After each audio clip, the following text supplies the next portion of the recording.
સમાચાર એટલે ઝડપ અને ઝડપ એટલે અમે. કવરેજમાં ક્યાંય પાછળ નહીં, હંમેશા એક પગલું આગળ.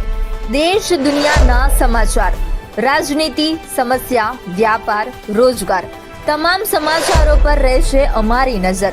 ગુજરાતની દરેક ઘટના તમારા ફોનમાં સૌપ્રથમ માત્ર V18 ન્યૂઝ પર. ગાંધીનગરમાં 3 સ્થળોએ આવકવેરા વિભાગ દ્વારા દરોડા પાડવામાં આવ્યા છે.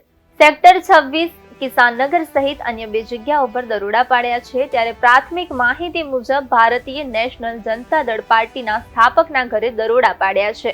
ભારતીય નેશનલ જનતા દળના સ્થાપક સંજય વિઠ્ઠલભાઈ ગજેરા સહિતના 26 નંબરના સેક્ટરમાં કિસાનનગરમાં રહે છે. આવકવેરા વિભાગના અધિકારીઓની ટીમે તેમના ઘરે પહોંચી હતી અને આઈટી ટીમ દ્વારા તેમના ઘરે દસ્તાવેજોની ચકાસણી, સંપત્તિ સહિતના પુરાવાઓની તપાસ કરી રહી છે.